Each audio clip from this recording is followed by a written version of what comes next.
I'd like to call to order this Tuesday, October 18th, 2022, Harris County Board of Commissioners meeting. And Commissioner Andrews will lead us in invitation this evening. Let us pray. Dear Heavenly Father, we come before you tonight thanking you for this beautiful fall weather that we're experiencing. We praise you, Lord, for the seasons that we have in our area, that they are so distinct and so beautiful, each one of them. We pray that you would give us wisdom tonight to make good decisions, and that you would take care of our county, Lord. Bless all the citizens, all the staff. We praise you for it in Jesus' name. Amen. Would you please join us for the Pledge of Allegiance? I pledge allegiance to the flag of the United States of America and to the republic for which it stands, one nation, under God, indivisible, with liberty and justice for all.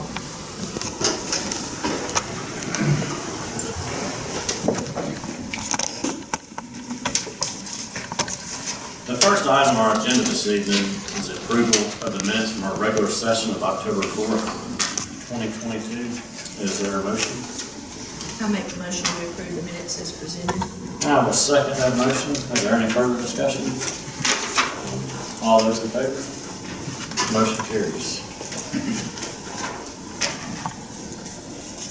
The next item on our agenda this evening is under appearance of citizens, and Mr. Blake Alford is here again this evening. I think Blake is here. Maybe Blake is not here this evening. Okay, so Mr. Alford did not make it this evening. Next, under appearance of citizens, we have Debbie and Tom Ramon to speak on water pressure on Hopewell Church. Mr. Ramon, Mr. Ramon. I think I mentioned to you that there's a 5-minute time frame. We'll talk fast. Perfect, thank you. Well, we're here because we live on Hopewell Church Road, and it is a known problem up in the area that there is absolutely no water pressure provided by the county. We built 2 years ago and had about 21 pounds of pressure at the house, which is just above the state minimum. And now, since they've been developing the area with the fire hydrants in, we've got, I think it was 10 pounds when I looked last. I checked the pressure because I couldn't get any water to come out of the sprinklers. So we did have to install a boost pump at our house. Had we known that there was no pressure in the area, we probably would not have gotten the tap from the Harris County Water. When we went and got the tap for the water, no one said, hey, by the way, you got no water pressure up there, but here's your tap anyway.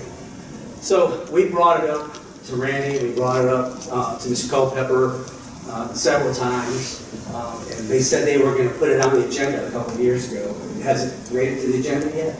No, I didn't make your comments to the board, please. Yeah, he said he's going to put it on the agenda. For the 5-year plan. And I'm just wondering if it made it. You know, we get this, we get the feedback that we need a water tower.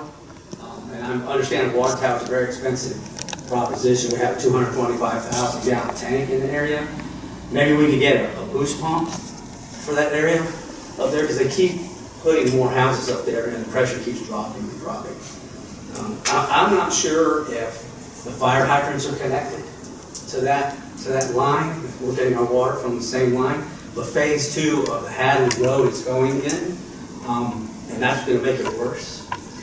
And I did want to mention the house at 3855 caught on fire in January of this year, and there was no water in the water hydrant, and that house did burn totally down. There was nothing left of it. So the state minimum is 20, and we're at like 9 or 10 now. So something has to be done. It's dangerous, it's unhealthy, and it's not legal. So we wanted to bring this to your attention to see if there was some type of fix you could do for us up in the area until we get a water tower or something to boost the pressure to make it sufficient where we don't all have to have boost pumps at our houses. Well, and at the very least, when people come to get a new water tap, they should be told, you know, there's not a lot of pressure here, because last year, even in December of last year, if we had gone for a well, it would have been about $6,500.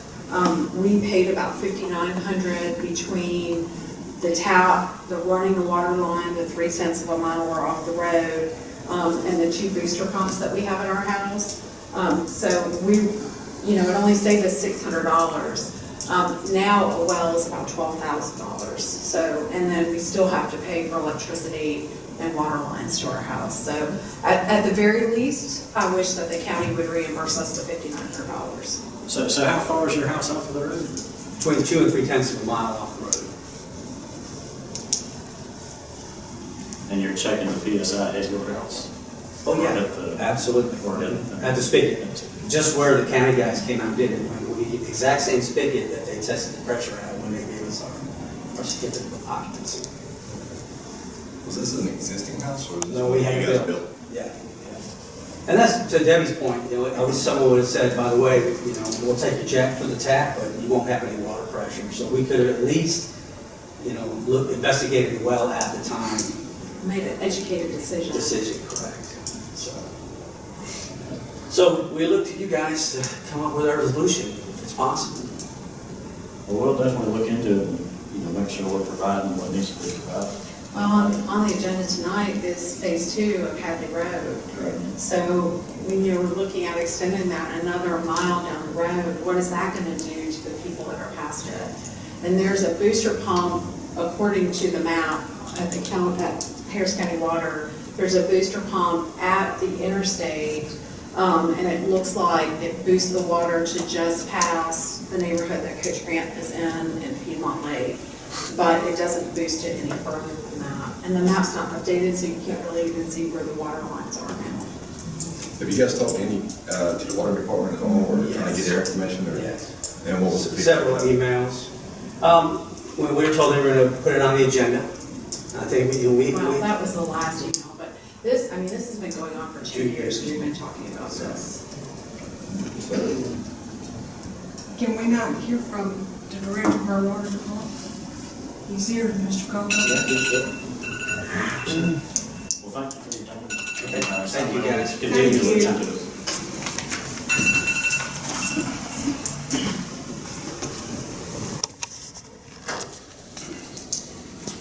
Of course, I'm Jeff with the Water Department. This area up there, the water service delivery has the same challenges as we do with the radio system in that area because of different elevations. That is the lowest pressure in our system, and right down the road is the very highest. We've got up to 150 pounds of pressure. So it's not even as simple, if you had the money to build a water tank, would that solve it? Okay. For the during this time, and I didn't hear from them, I heard from it whenever I got a copy of the email. We had the water tank out of service for renovation. They were painting inside of it. We did not get any calls, the water system didn't get any calls, our answering service, about low pressure or no pressure. Not one during this time. Now, they said they didn't have any showing them gauge, but there's neighbors around. I don't know what was going on. The fire department could have been flushing a hydrant, could have been anything. As far as there not being water on the hydrant when there was a fire, that was because the new line on Hadley Road was not yet in service. That's what that hydrant was. We put a bag on it out of service. Somebody, kid, whatever, tore it off. That's the reason there was no water on that hydrant at the time. But it's not as simple as even if we had the money to build a water tank tomorrow, right where we've got, like in Pine Lake subdivision, there's 135, and over past Pine Lake going north down the bridge where the system ends, there's 150. If you raise the pressure in that area, the water mains couldn't stand the pressure. I mean, this is a very difficult area to service the water. I saw Mr. Ramon when they were building the house, and I mean, I ain't gonna call him alive, but he ain't gonna call me one either. I told him he needed the booster pump going in, okay? People in that area unfortunately have to have it. It is just a very low pressure area. Is there any other solution that you know of? Nothing's impossible, it's just money. Now, you could build a water tank, but then you have to have pressure reducing valves to limit the water going to those other areas. So there is no, just simple solution or fix to it. If it was, it would have been done years ago. So the water booster at their home should give them adequate pressure? We've got people in that area that have them. One of the past school superintendents lives up there. He put one, he's in that area. Several people are, but yes, ma'am, they put them on, and as long as you got some water going to them, you don't have to have, very much. All you gotta have is flooded suction for them to build. And that'd be the same thing as like in the Aflac building or some tall buildings, you gotta have booster pumps. If you got a 2-story house, obviously, they size the pumps accordingly when you buy them. If it was an easy fix, I would have did it years ago. We wouldn't be here talking about it. So, Mr. Ramon, how, do you have low pressure every single day? Every day. Is it below And 21? We had a conversation after I had the tap in about the water pressure. Had I known about that before we put the tap in, I wouldn't have put the tap in. I'd have just sunk the well out on the property. We don't have a water tower up there, we have a cistern that's on the Right. ground. But at- It's a stand pipe, Yeah. when we were at 20 pounds of pressure coming in on the line, then the booster pump did give us adequate. But now that it's dropped to below 10, it's not. In order to fill the bathtub, because we have a Renai, I have to turn on the bath water, and I have to reach around the corner and grab my, the shower head and use both of those, or else the Renai doesn't even recognize that I need hot water because there's such low flow. The water pressure is no lower now. There's got to be a logical explanation. It is no lower now. Pressure comes from elevation. That water tank is the same height. It's got a gauge on it where you can actually see how much water it is. It's 70 foot tall. There's no way the water pressure is lower now. There's got to be a logical explanation. It's going to be exactly what it was then. That water tank's the same. So you said one day you got to do maintenance on it? It was out of service for probably 3 weeks. The inside of it being painted. Okay, because I was in my shop, which does not come off the boost pump, because I don't want to run a boost pump to my yard hydrants. I can even run a sprinkler, and I got a picture of the pressure gauge on mine. I don't know if that was that day that was being done. We just don't complain. It's just an issue. So you're saying you get 8 to 10 pounds a day? The last time I checked, I'm happy to check it when I get home again and send a picture or email a picture back. So. Would it be a problem for us to go out here and just to look at it at the main line? No, we check pressure out there, and like I say, we've not had, other than hearing this now and in the email the other day, we've got other residents in the area, we've not had, if we have a complaint, we go check it. Even after hours, that's why we pay people for after hours call. If there's a time that he says it's less than 20, they call us, we'll go up and check it. And that state is what, 20, state standard is what, 21? 20 is the minimum. 20. And all of the engineering work has been done. The houses you town are not, if there were 100 houses on Hadley Road, your domestic water usage is nothing compared to outside watering or fire. So, that's not causing the problem. We've got the same pressure there that we had in 1981 or 2 when that tank was built, because it's the same height. How many houses have we had built lately? There's not subdivision. Not a lot, no ma'am.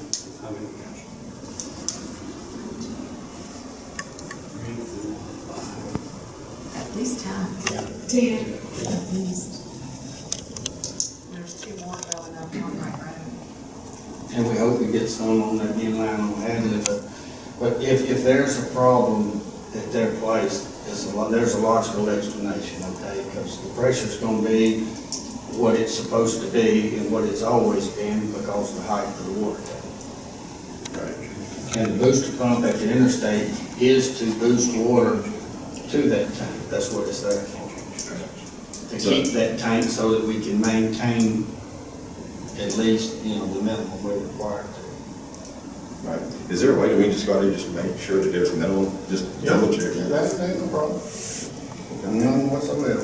It can be done in the morning. I think that'd be the easiest thing for us to do. But, That'd I be, mean, okay, but you got to just go out there and absolutely. check, make sure it's standard. And it, I mean, you know, like I say, yeah, that's very simple. I mean, we can go check that and, you know, you can look at the water tank, that's what the gauge is on. Right. You got to do that, just to be able to go out there and double check, make sure it's standard. Yeah, that's no problem. Thank you. Perfect. Thank you. The next citizen on appearance of citizens tonight is Miss Stacy Baker. Ms. Baker is also a 5-minute limit as well. Thank you. First of all, I want to apologize to the board for my last two initial appearances. We got a family emergency and a calendar issue, and I do apologize for that.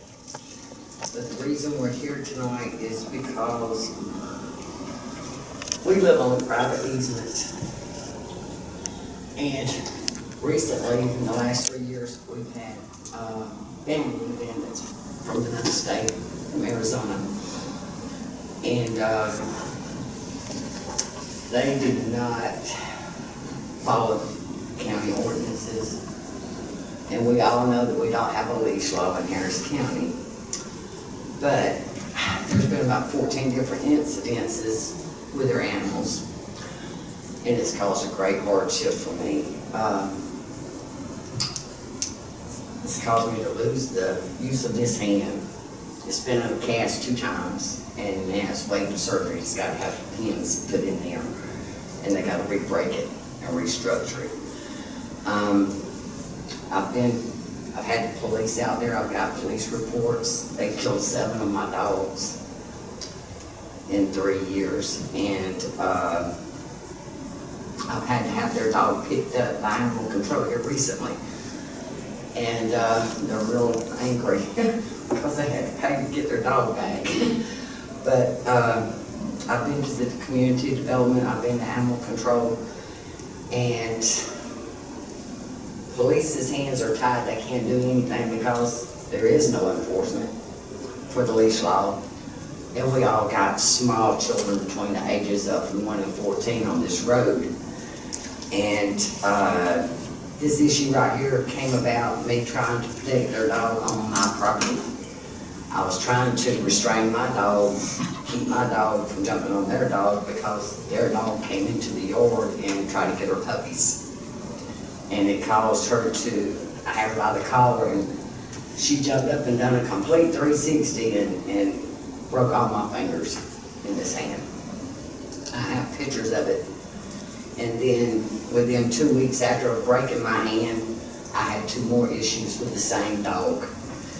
And I ended up having to shoot my own dog just to break the dog fight up. And I got pictures of it. I'm just covered in blood. I got a cast on my arm. I had to have 3 of my other dogs. I had to call animal control to voluntarily have them put down. They were so tore up. And we just want to prevent this not to happen again. Like I said, it's been about 14 different issues, and animal control's hands is tied. The easement people's hands are tied because we don't know what to do. We can't get them to control their animals. And it's chickens and dogs. And 14 of these incidences has happened on my property. And I haven't had a job since March when this happened, the 21st of March. And I had to send my Jeep back because I was out working. I didn't want a repossession on my credit, so I had to get AutoNation to buy it back so I could have a credit payoff. And I have been living at the grace of God. Churches have been paying my house payment and my power bill and food banks. That's how I've been. And I don't have surgery till December, so it's going to be after the first of the year before I can even go back to work. My other neighbor buried 7 of my dogs. I had to have the other 3, like I said, had to have them euthanized at animal control. I don't hold no ill will towards these people. We just can't get them to follow the easement laws either. They literally have dug a ditch all the way around my property. The easement, I'm all on the inside of the easement, and all the 3 homes that they bought is on the opposite side of the easement. And he said he done it to keep the road from washing. I've been there 13 years. We never had the road washed before. And if I didn't have a truck, I couldn't get in and out of my own yard right now. So we've had these problems with them going on 3 years now. It's just continuous. But the biggest issue is the dogs and the chickens. I don't want to see one of my grandchildren lose a hand for their life, you know. And other people on the easements got small children and grandchildren. And we really just want to get the leash law enforced. I mean, we know we're all held accountable for our animals, but this has just gotten so far out of hand, and I'm sure Teresa is tired of hearing me call her over animal control. And I know Harris County Sheriff's Department's tired of me calling. But I do have a police report here and pictures of the incidences. If you care to see them, you're welcome to see them. That's your 5-minute time limit this evening. I'm sorry.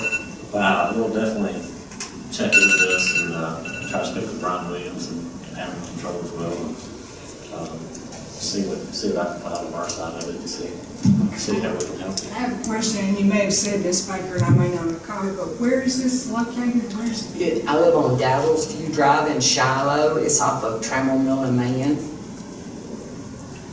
And it's a private road? Yes, ma'am. It's the old Gaddy development. Okay. All right, thank you. Thank you. Thank you. And members of the board, I'll just remind you, there is a process for classifying a dangerous dog that would require confinement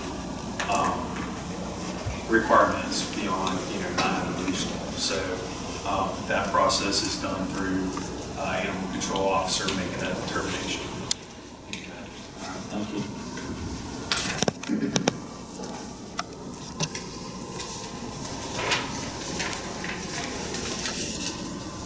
The next item on our agenda this evening is under new business, and this is a bid award for Hadley Road Water Line Phase 2 for the fiscal year of 2022 and 23. The approved ARP budget, which is under the second installment, contains $350,000 for the Hadley Road Water Line Installation Phase 2 project.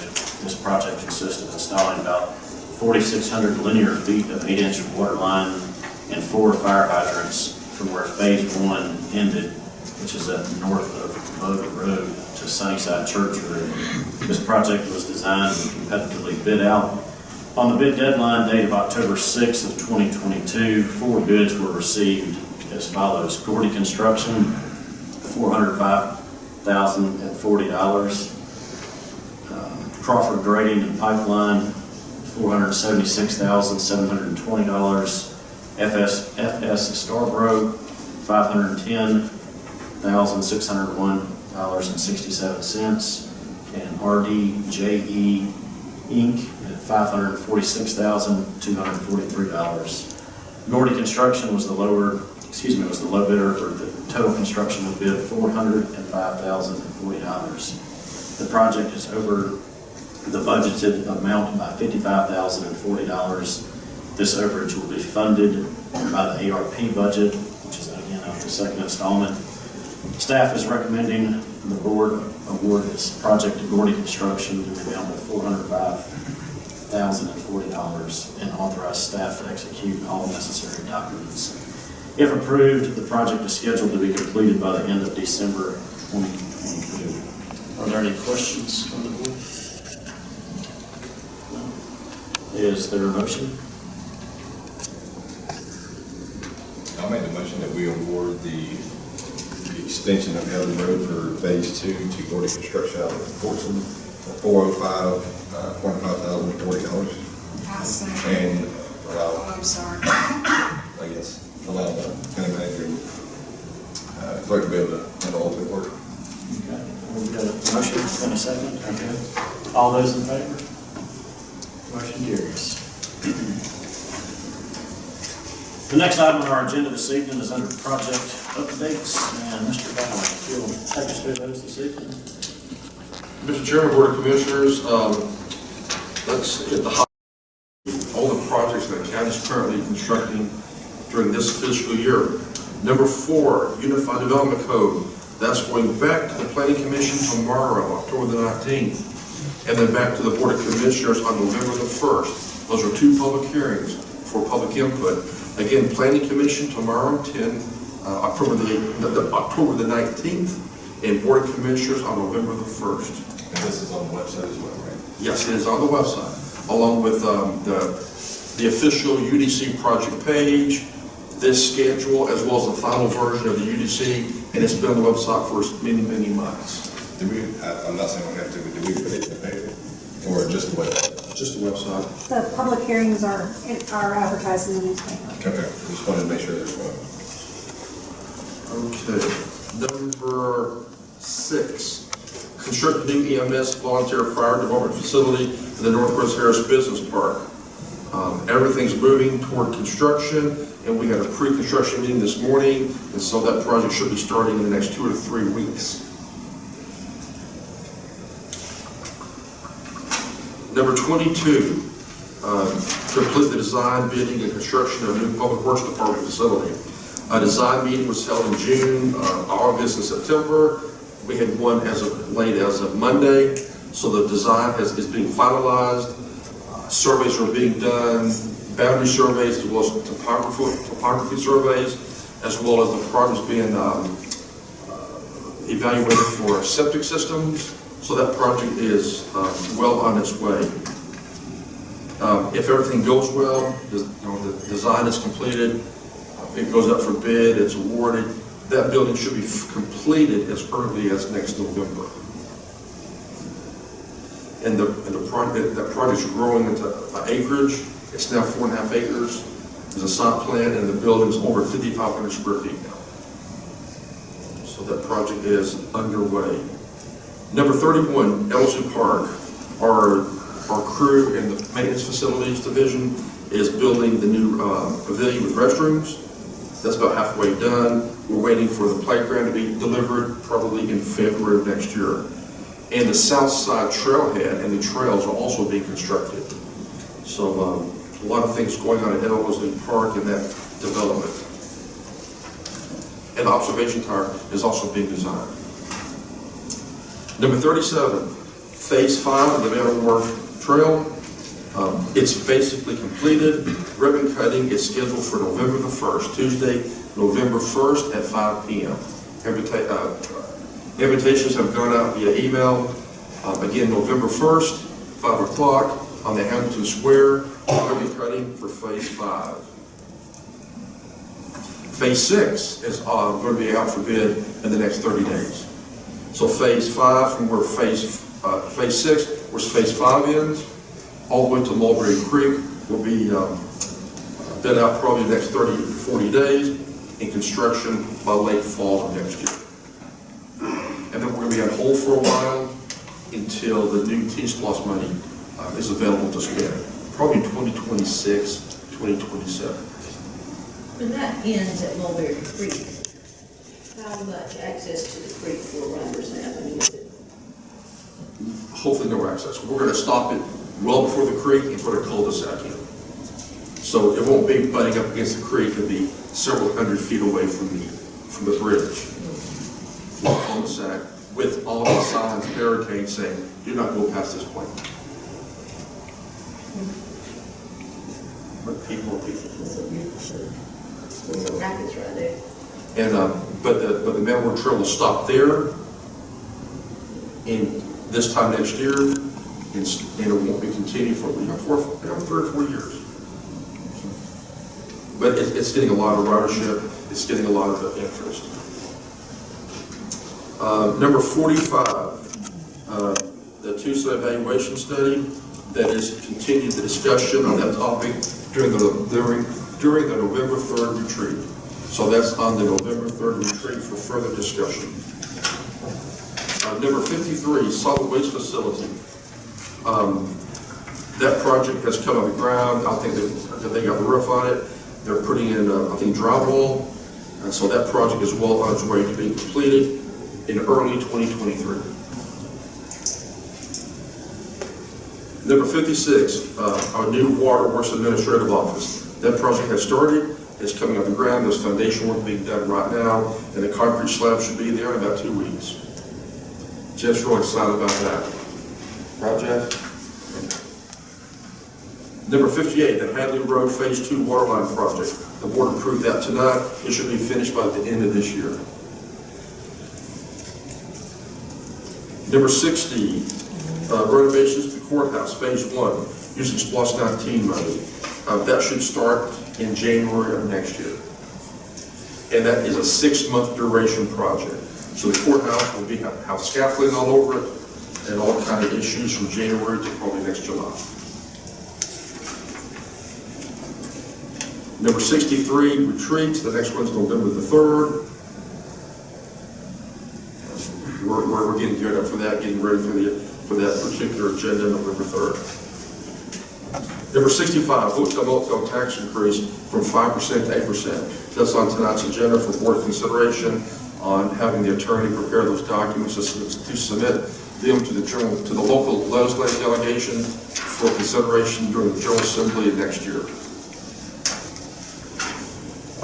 Number 69, negotiations with the cities regarding the loss renewal, and that is also on the agenda for this evening for board consideration. If it's approved, it can be submitted to the state, and that project will be completed for a 10-year period. You can see on page 8, the ARP first installment, where those projects are. Page 9, installment number 2, all those projects. The SPLOST collections, the loss collections, the two SPLOST collections, the single-family home building permits. This year is not doing too well. You know, in the month of September, there's only 8 single-family home building permits issued. So they are not as robust as previous years. Solid waste tonnage is keeping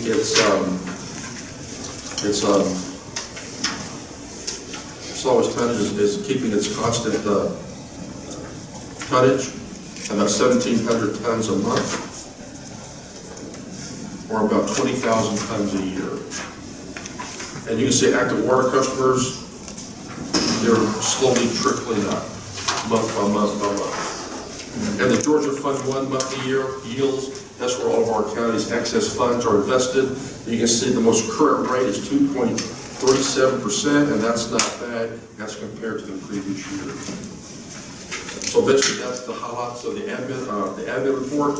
If you have to answer any questions the board may have. I have one question. The sign for the elections registration office, tell me it wasn't $4,500. It was not. It was well below that. I think it was in the $3,500 range, if I'm not mistaken.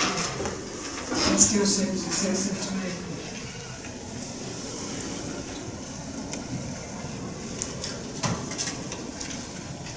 Any other questions from the board this evening?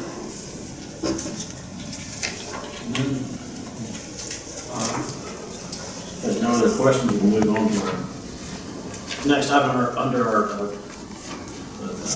agenda this evening. This is the agreement with cities, and this is the distribution of local option sales tax to lost. Mr. Attorney. Mr. Chairman, members of the board, this item involves the distribution certificate for the loss breakdown between the county and cities. The board may recall there was a consensus to the overall breakdown back in August where there would be, on a macro level, a 68% distribution to the county, with 32% then being split amongst the municipalities. They ultimately agreed to a breakdown as follows: Shiloh 3.6, Waverly Hall 6.35, West Point 6.6, Hamilton 6.6, and Pine Mountain 8.85.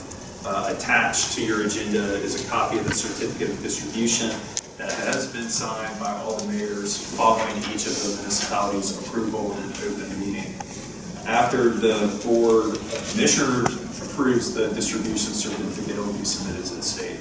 So for this item, a motion and vote will be needed to approve the distribution of the loss, to authorize the chairman to execute the certificate, and direct that the completed document be submitted to the state. Is there a motion? I'll make the motion to approve the distribution of local option sales tax, and authorize the chairman to execute the certificate of distribution and direct that it be a complete document to be submitted to the state. We have a motion, we have a second. I'll second. Okay, all those in favor? Motion carries. The next item on our agenda this evening is also from our attorney, and this is dealing with the proposed local legislation for hotel motel tax increase. Mr. Chairman, members of the board, you may recall that during the May 19, 2022 planning session, the board had a consensus to proceed with the preparation of documents to increase the county's hotel motel tax rate from 5% to 8% and submit those documents to the local delegation for consideration of submitting for local legislation during the 2023 legislative session. You may recall in past communication with the local delegation, they generally require a 5-0 consensus vote from the Board of Commissioners in order for them to consider submitting the local legislation for consideration by the General Assembly. So therefore, before I start that work, I simply ask that there be a motion and vote to approve moving forward with preparing the local legislation to increase the tax rate from 5% to 8% on hotel. Is there a motion? I'll make the motion that we authorize the attorney to prepare the necessary documents to introduce this to the local legislators. I'll second. All right, we have a motion and a second. Any further discussion? I have just a question. On the community affairs, I see that we have West Point, Hound, and Pine Mountain. The Shiloh and Weber Hall, do they not collect any money? Because they have no hotels out in the city? Or Airbnbs or anything in their city? Probably not legal ones. I was just curious because I didn't see them in there. There are some that Any other questions? Okay, we have a motion and a second. All those in favor? Motion carries. Mr. Chairman and members of the board, I do have some items for executive session under personnel and litigation if the board so chooses to move into executive session. Before we do that, I would like to apologize for my lateness. As y'all know, I still teach and coach at our high school, and we had our state playoff game tonight. And I'm happy to say that I'm here because we won, and I'm not sad. So we did win, but I do apologize for my attire and my lateness. But my volleyball girls might have been upset if I hadn't been there. So I apologize for that. Congratulations. All right, is there a motion for executive session? I'll make a motion to go into executive session. For litigation. Okay, I'll second that. All those in favor? Motion carries.